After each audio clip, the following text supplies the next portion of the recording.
Ja, schönen guten Tag hier bei Bloody Sunday. An alle die Zuschauer und alle, die sich das Video angucken. Wir reagieren heute auf das YouTube-Video von HelloGoodGame und er sozusagen ratet hier die Top 15 Most Powerful Cards in Strixhaven School of Mages und wir werden schauen, was unsere Meinung dazu ist. Ähm, und ja, ich hoffe, ihr habt Spaß und bis dann. So, gehen wir mal rein.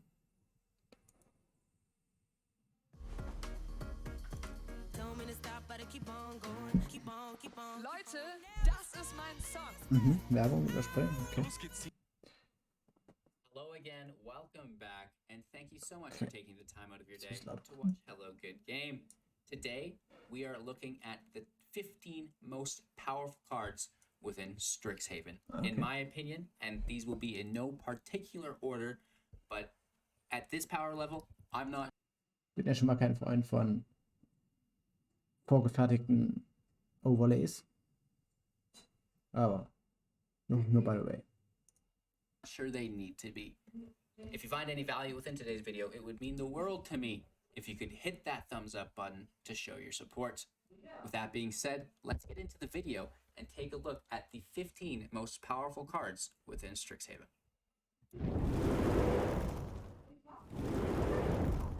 Thankfully, we've got Liliana here to back us up. And remember, these cards are in no particular order, but they are what I would declare the 15 most powerful cards right now, also noting that we have a few cards left to spoil within the season. Vanishing Verse, 2 mana, Orja of Colors, 1 white, 1. Ich brauche was zu trinken, Chat. Bin gleich wieder da.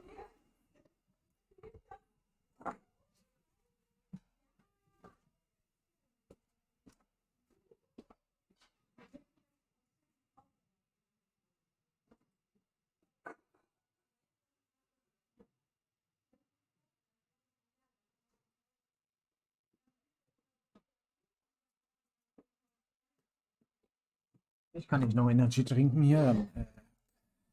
Dann hüpfe ich hier gleich noch auf den Tisch rum.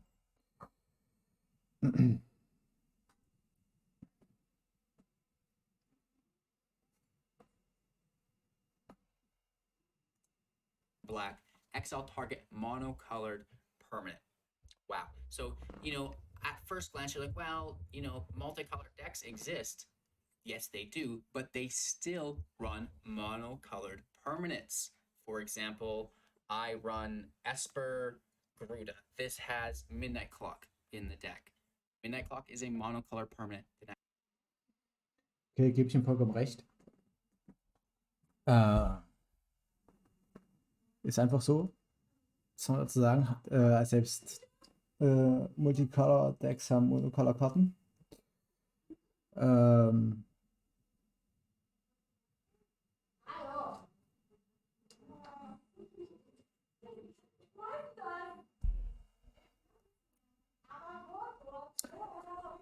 Frage ist hier, wenn du jetzt Schwarz-Weiß spielst, spielst du eh schon Removal, wahrscheinlich Mainboard und ja,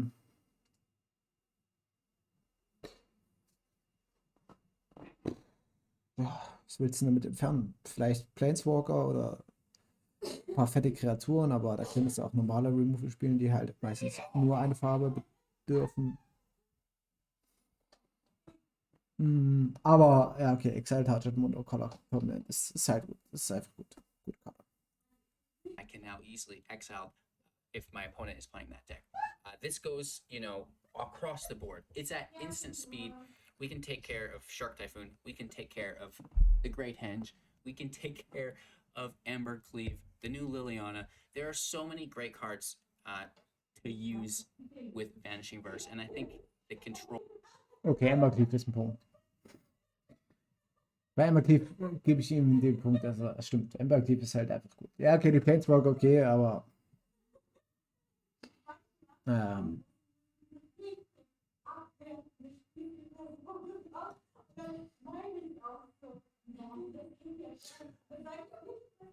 okay, jetzt im alten Set, also muss ich sagen, gibt's, wenn ich jetzt Kreaturen removen will, sind die meistens alle Monocolor.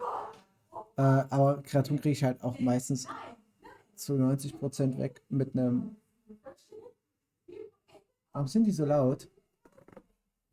Corinna, wenn ihr so laut seid, könnt ihr die Tür zumachen.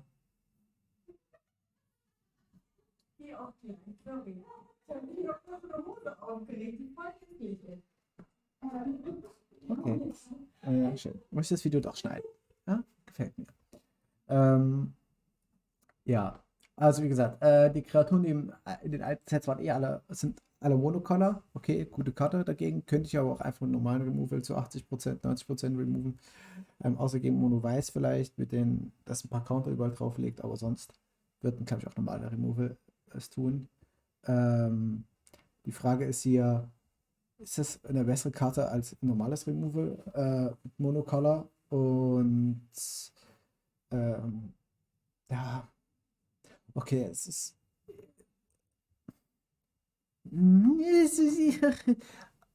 Okay, ich sag, sie ist besser als ein normaler Creature Removal Spell hier, weil sie halt andere Karten wegnimmt.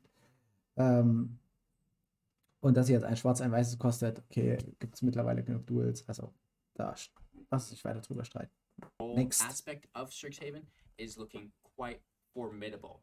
Moving on, we have Malvinda, Student's Advocate, and you'll have to pardon my pronunciation here. This is the first time I've played some of these cards. Well, I guess it would be second time now. Anyways, this is a 2/3 for 3 with flying. Not so great. However, you may cast a target instant or sorcery card from your graveyard this turn. If that spell doesn't target a creature you control, it costs 8. Tschüss, Corinna. Ja, das ist die Kamera. Tschüss. Komm gut nach Hause. Okay. So, weiter geht's. More mana to cast this way. If that spell would be put into your graveyard, exile it instead, and activate this ability only once each turn. That's once on your turn, that's once on your opponent's turn. Das ist sehr in wichtig. itself is amazing when you're paying 0 for spells. Yeah, sure, we can cast some heavy spells. Something that comes to mind that we'll talk about later is Magma Opus. This is a 8 CMC that you can target yourself. Any of the commands will target yourself. And I know we haven't shown a lot of these cards that I'm referencing. I'm hoping that you guys can take the initiative and open up a browser and look through them, because it would just be, like a 3-hour-long video, and we're not getting into all of the different strategies and synergies here. That's what opening day is for, if you want to see some of the decks that we'll be making, the theory crafting that goes on, etc. But, for right now, Sublime Epiphany, you're countering, you're doing all this stuff, and you're making a token of a copy of one of your creatures or whatever, right? So there's so many things that you can utilize that copy your creatures. It's kind of ridiculous. And das ist eine der, ich glaube, es wird eine der besten Karten hier im Set sein. Wenn nicht sogar eine der most powerful Cards, weil erinnern wir uns, wie viel, ich glaube gar nicht, dass Sublime's Epiphany oder solche dicken Spells hier wichtig sind. Ich glaube, dass sowas wie Indestructible, +1/+1, Double Strike, diese kleinen Spells hier viel wichtiger werden, weil du kannst halt jede deine Kreaturen immer instant beschützen. Es sei denn, es ist, gibt,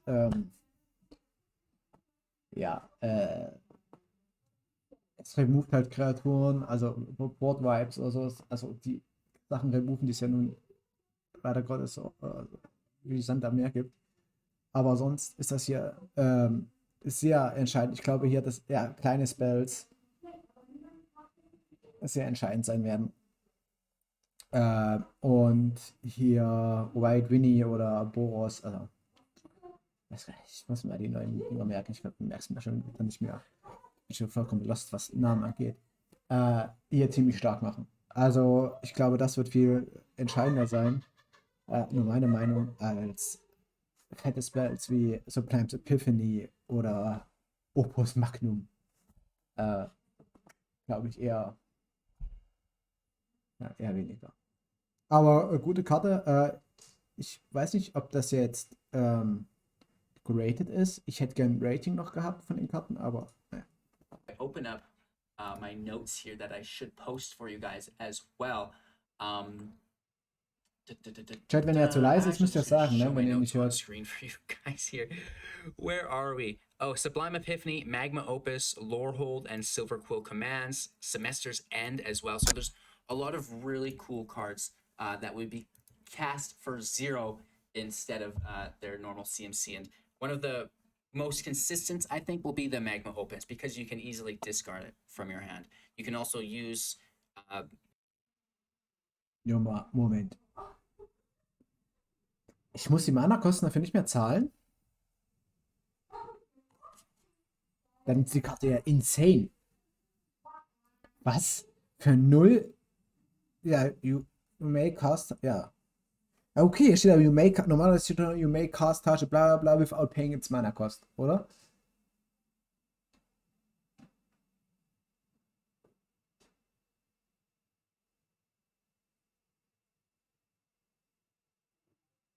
Ja.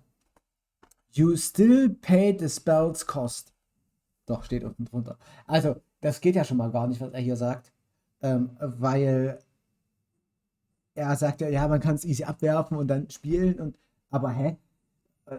Ich muss doch trotzdem die Mana-Kosten dafür zahlen. Hä?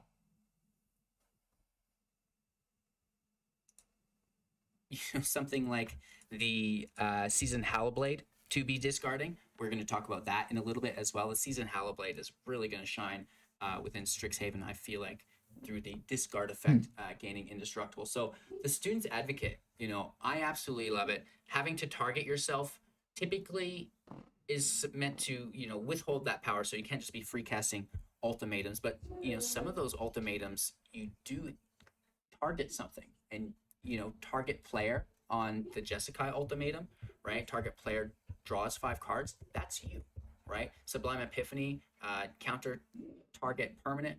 That's you. While still having all of those other effects on the back end. So we can really kind of work our way around it. But without getting too excited, let's keep making forward momentum into Harness Infinity. Oh my gosh. This is a 7 CMC. Ich habe Scheiße erzählt. Sorry. If that spell doesn't target the creature. Sorry. Also die Einmana-Sprüche gehen nicht. Sei denn, sie haben einen anderen Effekt. Aber. Ja.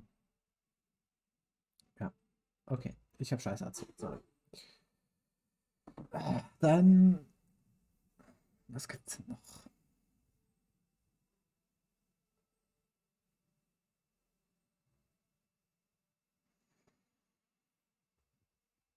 Discard Spells, Draw Spells. Ich weiß nicht, ich will mal mit der Karte irgendwelche dicken Spells spielen. Die kosten dann aber 3 mehr.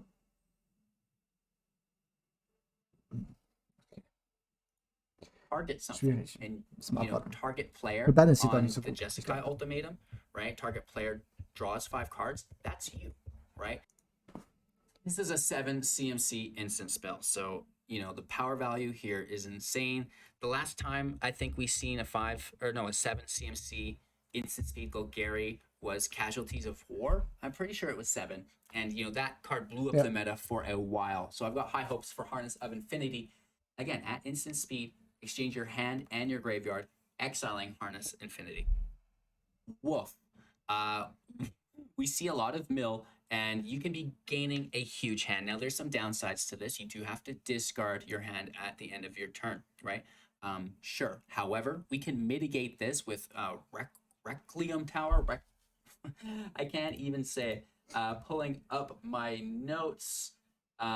Requiery Tower. I cannot pronounce it. So if you can get that in play, Fancy of Follies. There's many other options. Okay, was er hier macht, ist, okay, Harness Infinity ist eine Karte, bei der ich mir nicht sicher bin, ob sie gut ist oder nicht. Ja, Katze noch auf, weil ich weiß nicht, ob das Meta es zulässt, 7 sich offen zu lassen, um ein Spell zu spielen, der dein Graveyard mit deiner Hand tauscht. Das heißt, wir müssen ja schon gute Sprüche drin liegen. Ja, es geht in dem Format auf jeden Fall. Viele Sachen, wo man Sachen abwirft, aber nicht in Golgari, sage ich jetzt mal. Also in, wie heißt denn die Farbe? Goddammit. Ich muss es mal aufmachen. Strixhaven. School of Mages. Ich muss mir das mal, weiß nicht, wie die einzelnen Dinge heißen. Wie heißen die einzelnen Scheiß?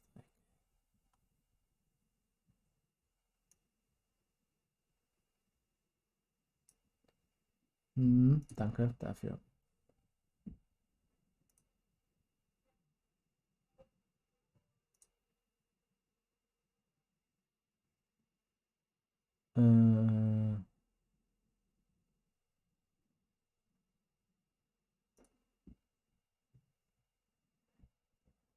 Wo sehe ich das?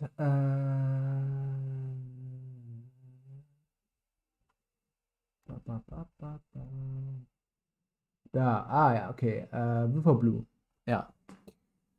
In Wipperbloom aber jetzt nicht so krass. Wipperbloom ist eher so ein Token-Pest-Ding mit Sack und immer ein bisschen Schaden machen.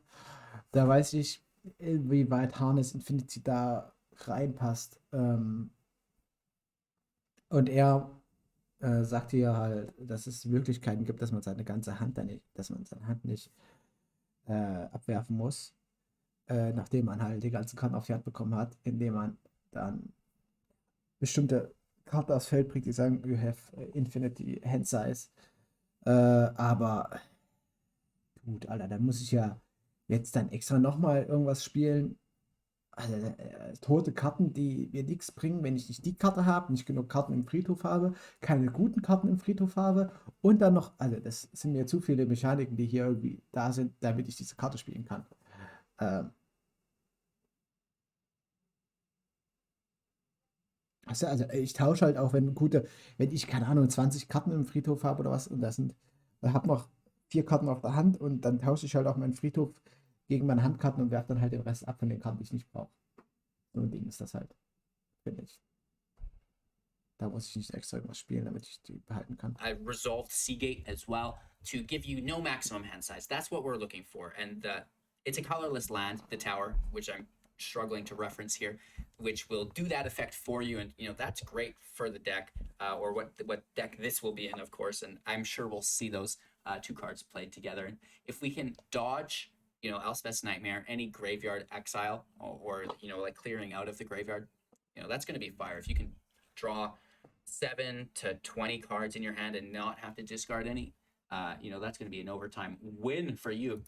Moving on, we have the Silver Quill Silencer.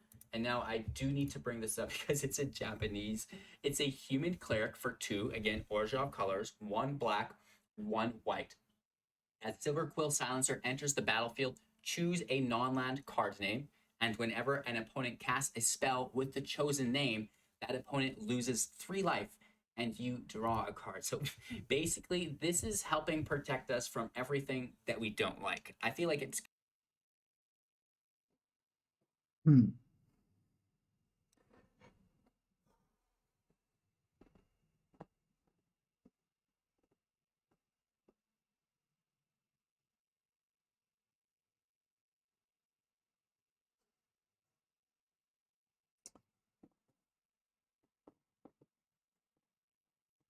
Sideboard-Karte, hä?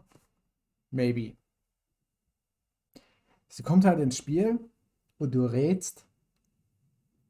Ja, keine Ahnung, weiß ich auch nicht. Hätte er ja machen können, aber da ist gar nicht so die Sache. Aber ich bin. Wann ist denn das Video? 3.4. Okay, da waren die Karten schon alle draußen.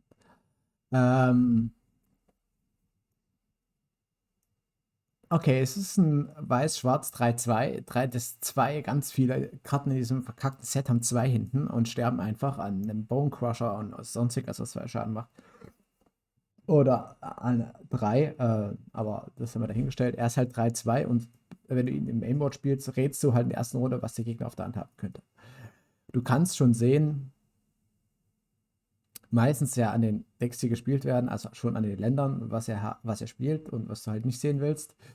Wenn du jetzt gegen Ultimatum spielst, sagst Binding the Old Gods oder sowas, dann ist das schon mal okay, weil dann tauschst du eine Karte, also generierst du einen Handkartenvorteil, indem du die Karte abtauschst gegen das Binding und halt, also eine Karte ziehst und die 3 Leben der Gegner verliert, hat aber keinen Inflict aufs Board. Also ähm, daher tue ich mich da schwer zu sagen,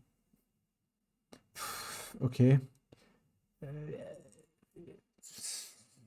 ich mag Karten nicht, die ins Spiel kommen und erstmal nichts machen. Hm. Es sind für mich immer keine guten Karten. Also schwer. Naja. Weiß nicht, ob das die Top 15 hier wert wären, die Karte. Going to be underrated when it enters the meta, but by the time that late meta rolls around, even post rotation, this is going to be a staple mark. It's going to shut down. Okay, er sagt ja Post-Rotation. Gebe ich, selbst Post-Rotation weiß ich nicht, ob die Karte Play sehen wird. Würde ich jetzt erstmal dahin stellen. Ja, weil, keine Ahnung. All the decks I hate. So, sorry, Ultimate. This card is a banger. It's a little expensive.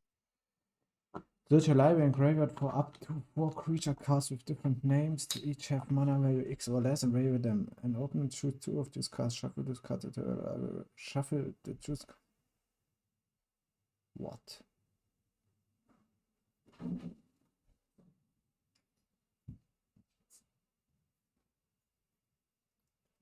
Was?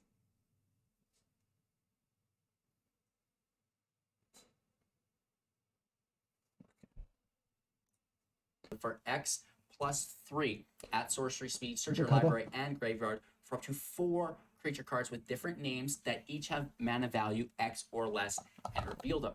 An opponent chooses 2 of those cards, shuffles them back into your library, and puts the rest into the battlefield. XL, ecological appreciation. Woof, woof, woof.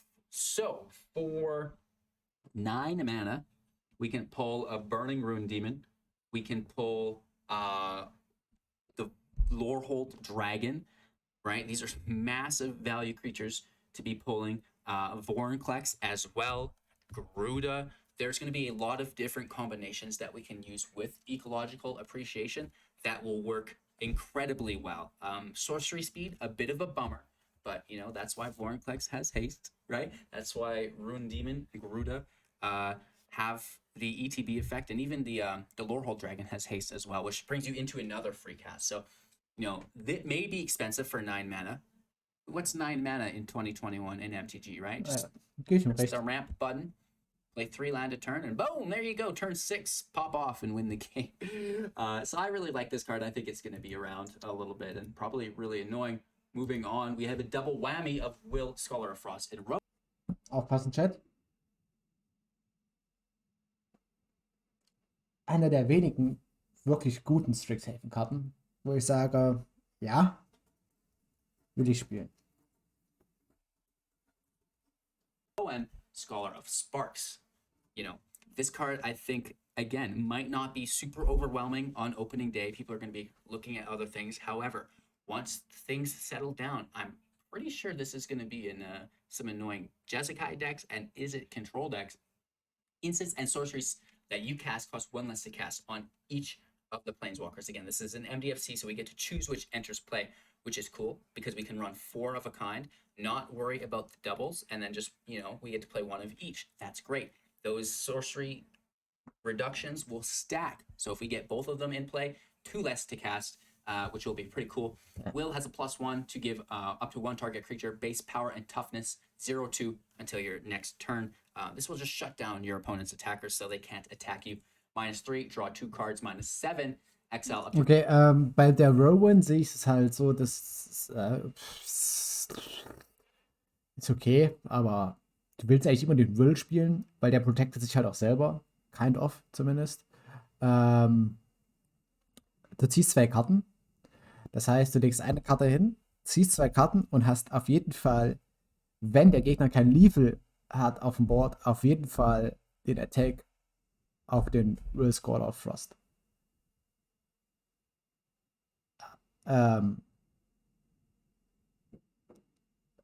weil es ist, ja, er ist einfach gut. Also kosten all deine Instant Sorcery Spells 1 weniger, wenn er ihn nicht angreift. Er macht eine Kreatur von dir einfach useless und das willst du halt nicht gegen ein Aggro-Deck. Spielst du gegen ein Control-Deck?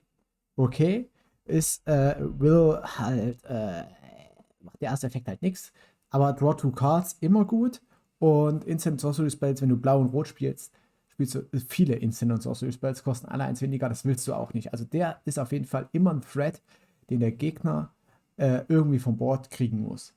Ja, und das macht ihn schon alleine, deshalb macht es ihn schon gut, weil er wirklich Magnet ist für alles, was Removal ist, alles, was Attack ist. Und gute Karte. Gute Karte. Der Rowan, weiß ich nicht. Wenn er früh kommt gegen ein Control-Deck und alle der Instant Sorcery Defense kosten 1 weniger, okay. Wenn du es Emblem gibst, kriegst du natürlich okay, GG's. Aber sonst ist der Will halt einfach hier die bessere Upside. Also die bessere, das ist Double Face Card, bessere Seite der Karte, ja. 5 target permanents. For each permanent exiled this way, its controller creates a 4/4 blue and red elemental creature token. This is great. It's too bad those tokens don't have haste. However, if it's a control deck and that's your win con, it does the job. You can be using artifacts, enchantments, lots of those are available to us within a stacks deck. And if we can create them all into 4/4s, that's basically like Dance in the Mats. Of course, those things don't even have to be in the grave. They can still be in play, which is great.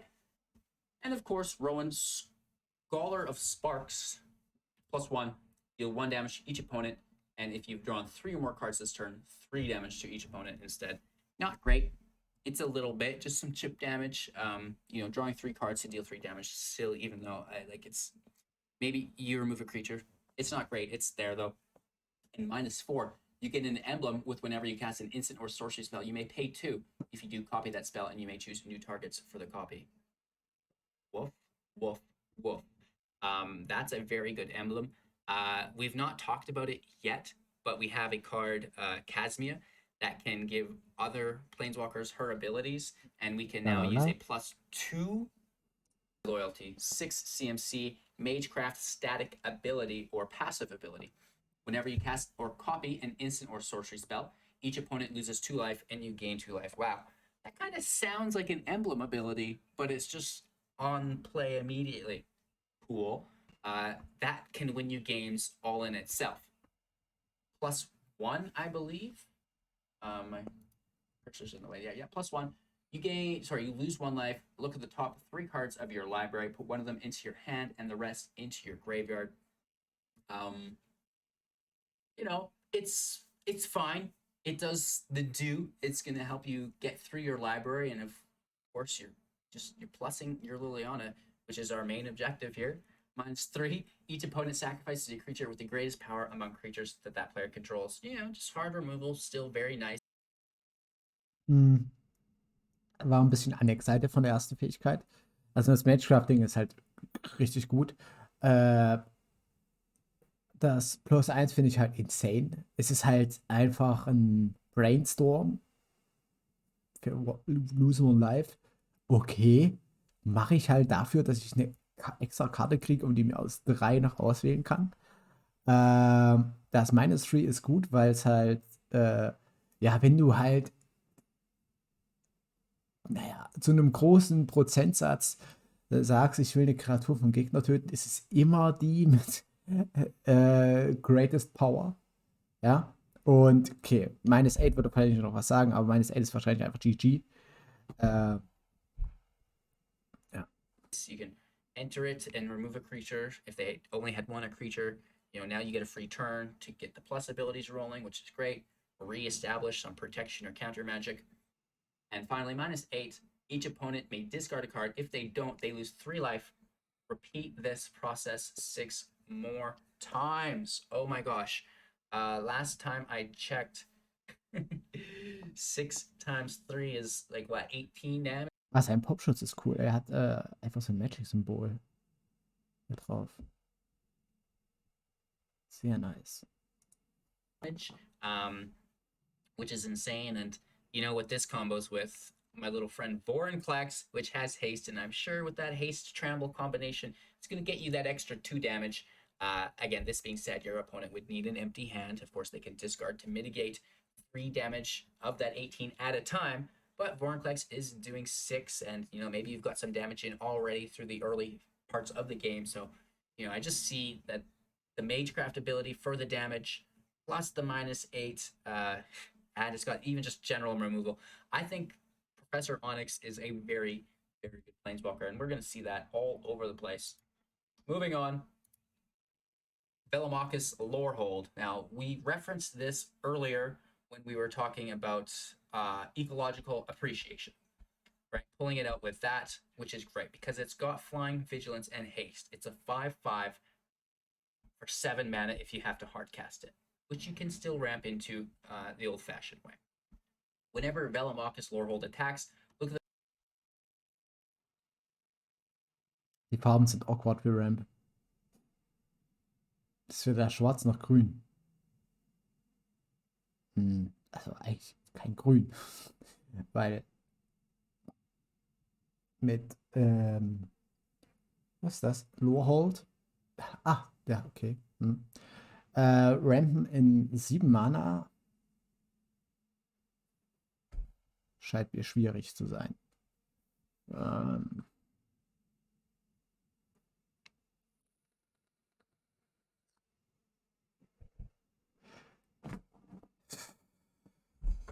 Das ist eine Karte, wo ich mir sage, für 5 Mana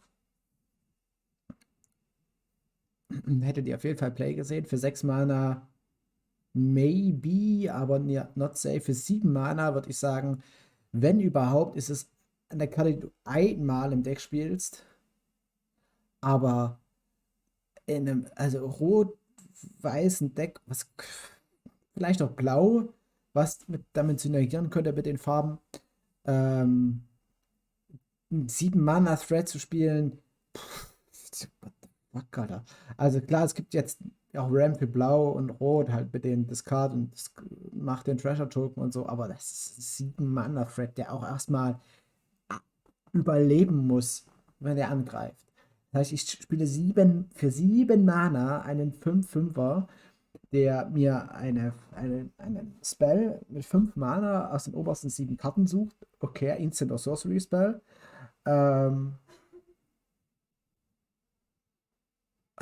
Nee, also sorry. Dude, also diese Karte gehört für mich nicht ohne die Top 15 der besten Karten.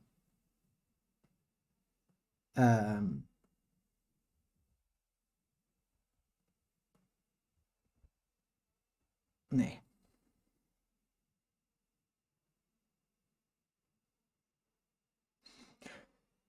Du kannst ihn nicht mit Counter-Backup wirklich spielen, weil er ja schon 7 kostet. Das heißt, wenn ich noch einen Sword Coming oder eine Gate oder so auf der Hand habe, um ihn zu protecten, brauche ich 9 Mana. Das ist einfach zu viel. 9 Mana ist einfach zu viel. Also, sorry, aber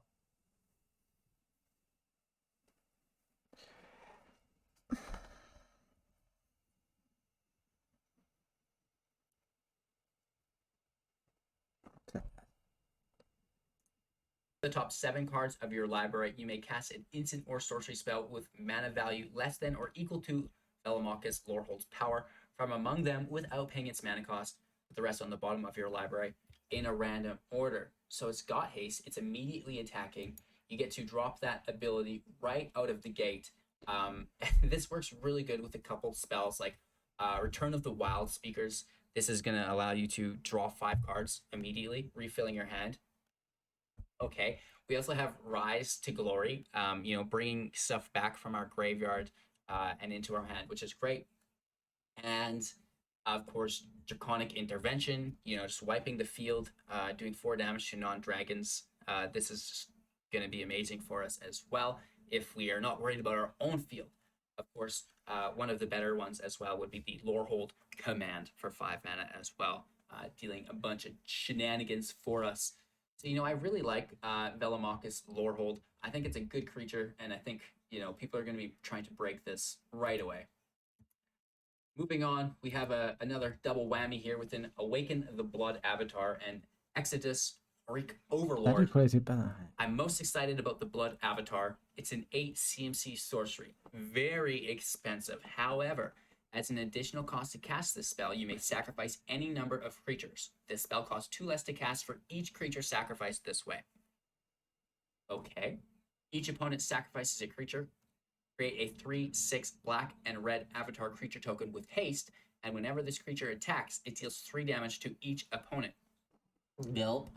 So let's, theorycraft here for a second. Maybe. Okay, das sind beides ziemlich gute Karten. Leg das ist wenn du die Kombination Weiß-Schwarz, Weiß-Schwarz-Rot spielst, oder halt den für Rot-Schwarz als Spell, es ist halt easy, Kreaturen zu opfern, die eventuell auch einfach wiederkommen. Und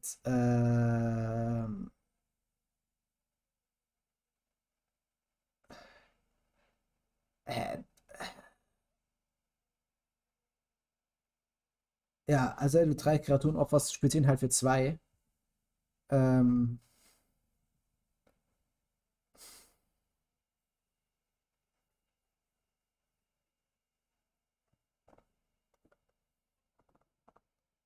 Finde ich es eine gute Karte. Also, es wird eine Herausforderung sein, da ein Deck zu spielen, wo das Board nicht so inflicted wird von der Karte, dass du selber den Nachteil hast, nur einen 30er und Haste zu bekommen. Aber wenn das gelingt, ist die Karte gut. Wenn wir uns den Extos angucken, 4 Mana, 2/4 Double Strike. Okay. 4 hinten gefällt mir sehr gut, weil er stirbt halt nicht durch einfach irgendwelche random Damage Spells. Und whenever you cast or copy an instant or sorcery spell, return touch non-legendary creature card from your graveyard to your hand. Das ist richtig gut. Das finde ich richtig stark. Also, der ist halt auch so ein Threat, der halt immer Instant Removal auf sich zieht und wo du halt auch schön den Gegner dahin lenken kannst, dass du sagst, okay, ich spiele ihn aus. Wenn er stirbt, dann habe ich genau das gewollt, dass der Gegner vielleicht einen Turn abgeben muss. Und wenn er liegen bleibt, ist er halt insane. Ja. We get ultra lucky. We turn 1 Scorpion, turn 2 more Scorpions, turn 3 you play Awaken the Blood Avatar, you sack 3 Scorpions. The first Scorpion got to attack, so you did 1 damage there. Then you sacrifice the 3 Scorpions, you gain 6 life, deal 6 damage. Total is now at 7. Plus you get a 3/6 in play that attacks for 3, you're at 10, plus the 3 damage triggers.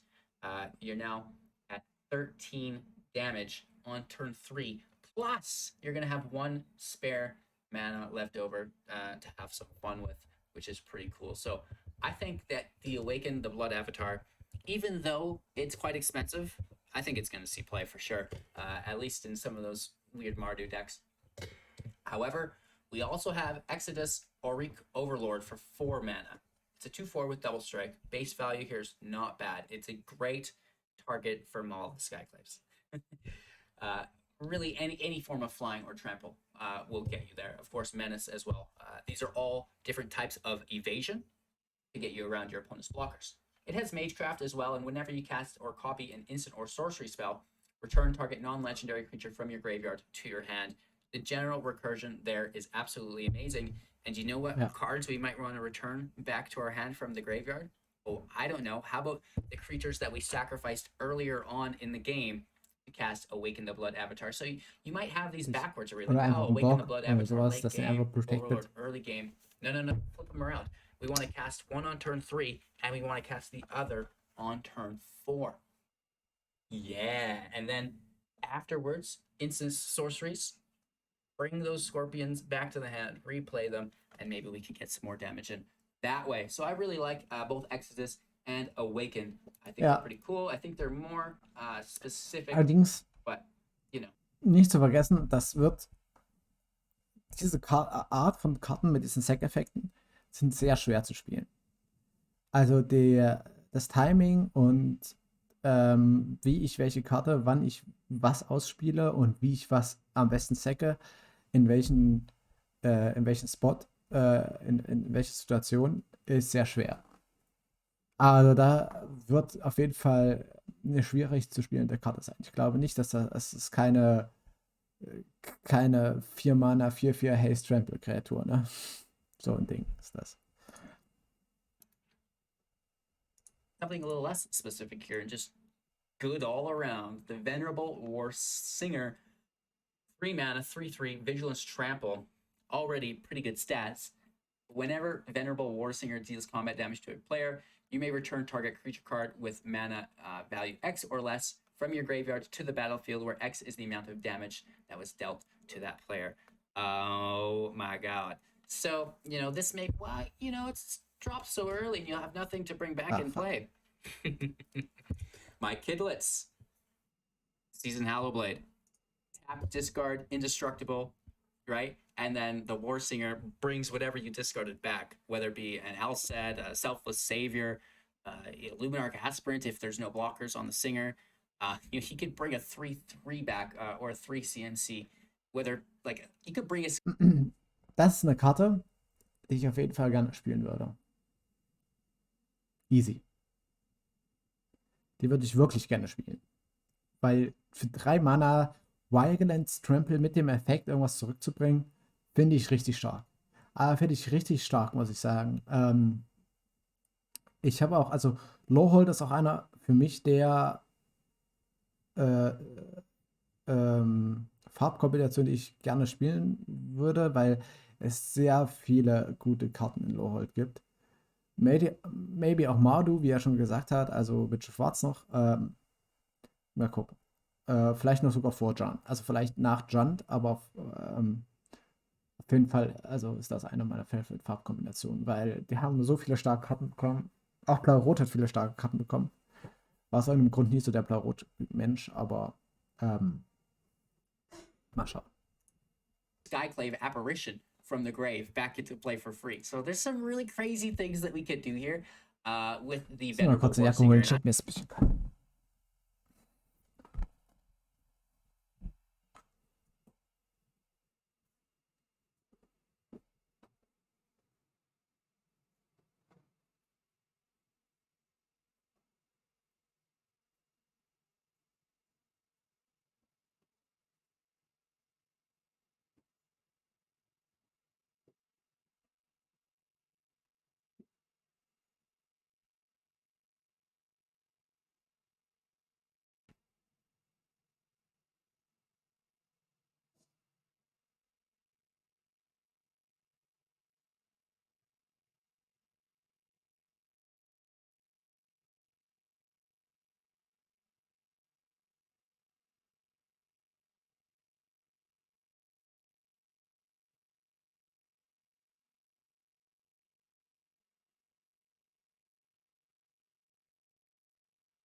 Jacke ist am Start. Boah.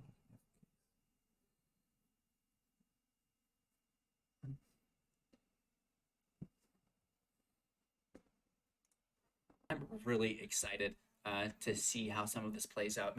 I'm even excited for Fireblade Charger, stuff like this. So, one of my more competitive picks so far today.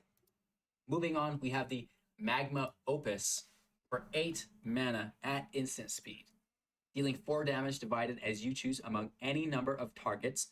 This is great because we're talking about the targeting earlier. As long as it targets a creature you control, it can be free. We can deal 1 damage to a creature we control, or we can tap one permanent that we control. Of course, this could be, you know, artifacts and stuff that typically don't matter if they get tapped. Very high value if we're casting it for free with the big old bird friend that we previously mentioned. 4 damage divided as we choose any targets. Kann er aufhören, an seinem Mikrofon rumzuspielen? Das triggert mich aus der Hölle.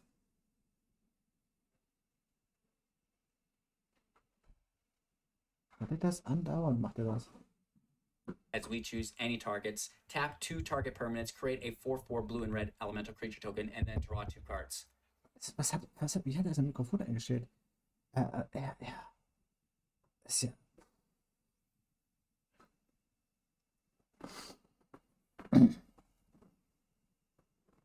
Und das ist kein schlechtes Mikro hier, ne? Aber hat er das? Achtung. Wow. So this is pretty cool. Away from the bird. Andauernd. Es ist ja jedes Mal nicht so, wenn ich mit euch rede und mache immer so.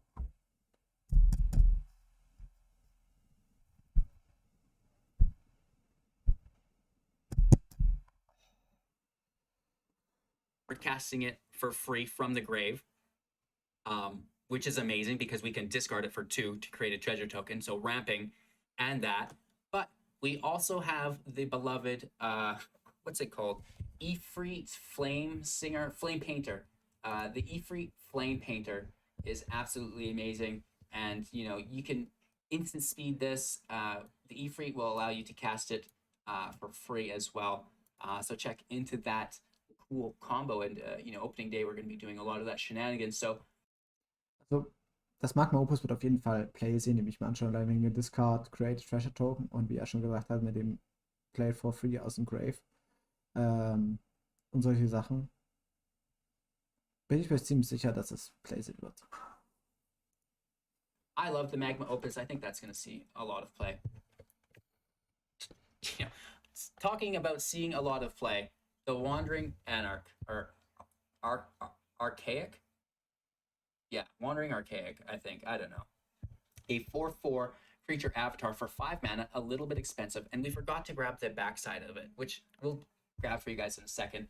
But whenever an opponent casts an instant or sorcery spell, they may pay 2. If they don't, you may copy that spell, and you may choose new targets for the copy. Das ist natürlich eine Karte, die gerade wegen den 5 Mana sowohl in einem Sideboard von einem relativ schnellen Deck passt, als auch natürlich sogar in einem Main Deck von einem relativ langsamen Deck. Weil das hält jedes Deck eigentlich auf. Kein Deck möchte, dass seine Instants oder Sorcery Spells einfach kopiert werden. Und das für 5 Mana und 4/4 Body, was schon an sich okay ist. Aber die Fähigkeit finde ich schon sehr gut. Also die Fähigkeit ist wirklich von dem Wandering Archaic ist schon wirklich, wirklich gut. Also sie ist auch richtig annoying. Also wenn ich gegen ihn spielen würde, würde ich jetzt schon eine Macke kriegen.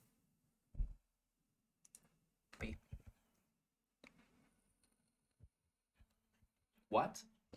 Whoa. So yeah, sure, 5 mana, it's expensive, but what happens when we ramp into it? Then what are you gonna do? What happens when we've got Ugin a couple turns after? Then what are you gonna do? Because this is a colorless spell, mind you, right? It goes perfectly in my mono red Ugin deck. It goes perfectly in any Ugin deck, let's be honest. And I'm really excited to see what this has to offer. Imagine, man spielt 2021 steht heutzutage noch im Ugin. What the fuck? Wer macht das denn? For us. So let me pull up that really quick for you guys. We'll just go set STX, pull this over, and I'm just gonna price. That's a good way to sort it. It's that right. It's right at the top. And then if we flip this over, we have. I don't know if you guys can see this. Yeah, perfect. Sorcery speed for 3. Each player looks at the top 5 cards of their library and reveals a land card and or instant or sorcery card from among them, then puts that revealed card into their hand and the rest in the bottom of their library in a random order. Each player gains 3 life. So, you know, this is kind of risk it for the biscuit. I could see this, you know, being good if you had.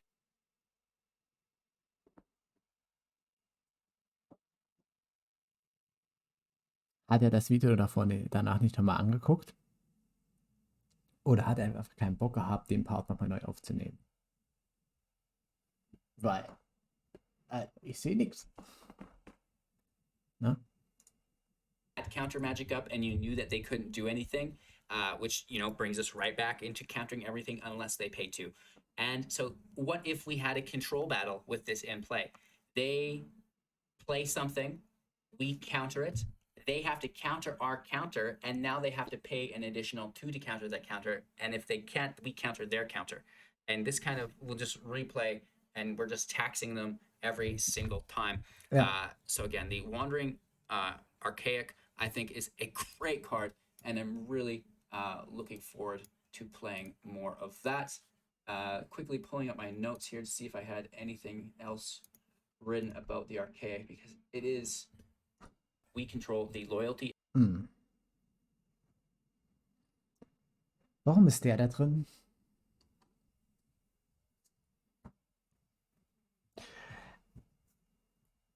Er hat nicht mehr gut abgeschnitten gestern beim Limited Set Review von Solaris, wo ich ihm auch vollkommen recht gegeben habe.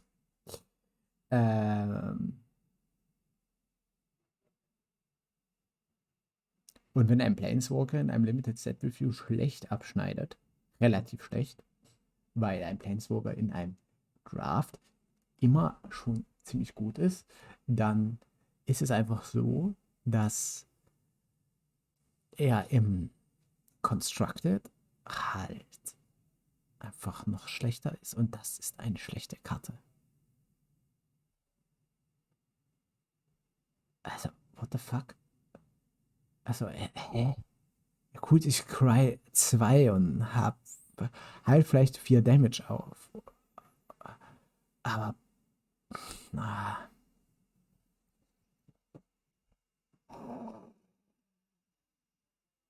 Hm.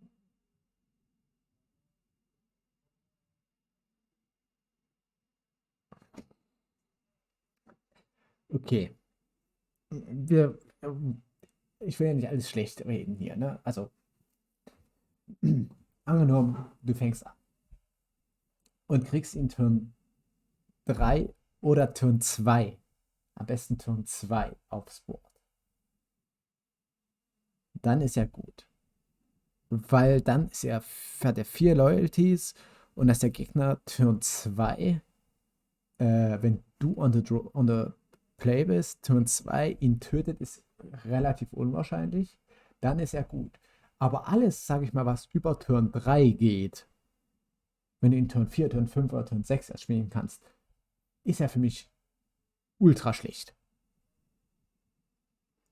Und das, finde ich, muss man berücksichtigen, weil ich, selbst wenn ich ihn 4-mal im Deck spiele, ihn nicht immer Turn 3 oder Turn 2 lege. Und wie gesagt, selbst Turn 3 ist für mich schon fragwürdig. Also gerade an der Grenze. Turn 4 ist für mich schon schlecht. Turn 4 den zu spielen, ist für mich schlecht, weil dann scry ich einmal für 3 Mana. Und das ist einfach insaner Schmutz. Also,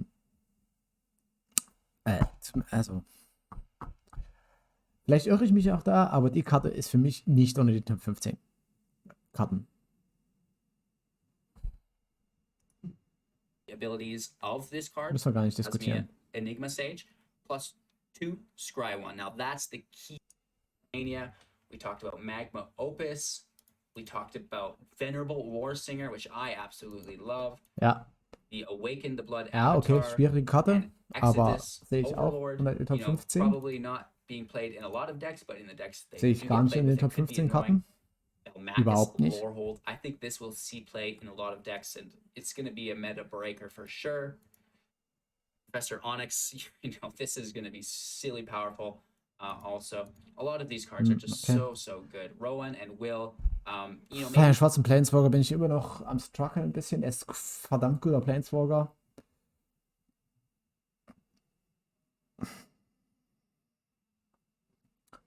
Da warten wir mal ab. Erfahrungsgemäß bekommen Liliana Planeswalker immer insane gute Fähigkeiten, werden aber nie gespielt. Oder selten. not the most fun looking, but I think that they do hold a lot of value once we get to the bottom of it. Ecological Ja, okay. appreciation. I absolutely love this card. Yes, it's Ja. expensive, but we've got plenty of ramp, and when you do get it to pop off, like grabbing a burning ruin demon and a lore hold or a Vortex and a Garuda, like these are some answers that your Okay, opponent jetzt stell probably ihn mir won't be mal able to vor. deal with. The Silver Quill Silencer. Again, probably not seeing play right Bla, bla, away. bla. Okay, alles klar. Also, erstmal schönes Video. Dafür ein HelloGoodGame. Thank you for the video. Maybe you watch this ever, but I don't think so. Gutes Video. War mit 80% der Karten einverstanden, die er da erzählt hat. Mit einigen einfach gar nicht. Die haben ja zu wenig, inflikten mir das Board zu wenig oder sind einfach, ja, einfach zu teuer, zu schlecht, einfach was Sachen angeht, einfach zu einfach zu removen. Grundsätzlich habe ich mir in dem neuen Set, also erstmal, ihr dürft gerne mal schreiben, wie ihr das fandet, dass wir hier so ein Reaction gemacht haben, würde ich mich sehr darüber freuen. Wenn ihr mir da einfach ein bisschen Feedback geben würdet, wie ihr das fandet. Auf jeden Fall habe ich mir auch Gedanken gemacht über das neue Set und zwar habe das verglichen mit dem jetzigen Meta, wenn man Ultimatum-Decks nimmt, wenn man Rogues nimmt, wenn man Naya nimmt und geguckt, wie weit diese Karten Inflict haben auf das jetzige Meta. Und da musste ich zu meinem Bedauern feststellen, leider, dass ich glaube, dass nur Rot-Blau wirklich Karten bekommen hat, die ein rot-blaues Deck playable machen.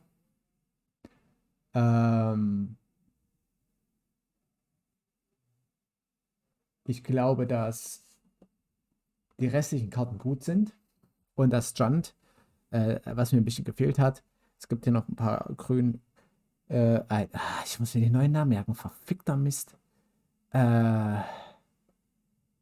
Riverbloom. Ein paar Riverbloom-Karten, die ich hier gerne nochmal gesehen hätte. Die mit den ganzen Pestdingern, das wird mir sehr viel Spaß machen, das zu spielen.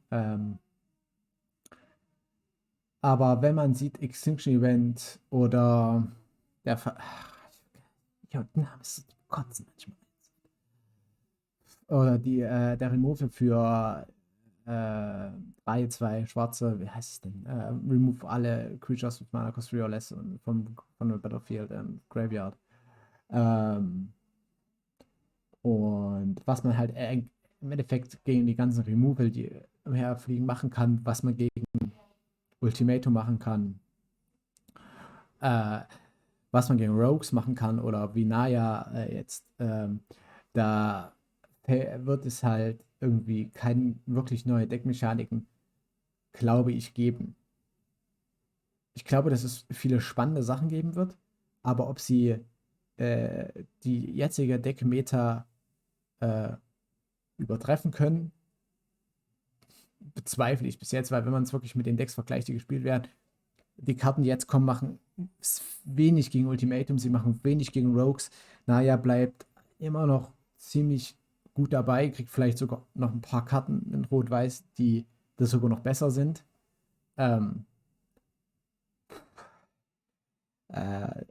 Ich glaube, wirklich, wirklich gut wird Strixhaven, genauso wie Kaltheim, erst nach der Rotation. Nach der Rotation, wenn dieses ganz schlechte Set Eldraine rausrotiert, wird es, glaube ich, nochmal richtig spannend. Weil dann sind wirklich die Karten, die so powerful sind und das Meta derzeit so stark beeinflussen, weg. Und dann werden wir nochmal weitersehen müssen.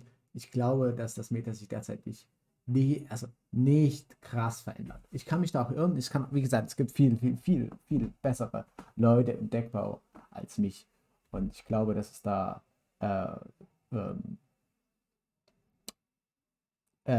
Leute gibt, die wieder insane Decks bauen werden. Bin ich sicher, aber mal abwarten. Gut, das war's von der Reaction auf HelloGoodGames Top 15 Most Powerful MTG Cards in Strixhaven. Ich hoffe, es hat euch gefallen und dass ihr beim nächsten Mal wieder dabei seid.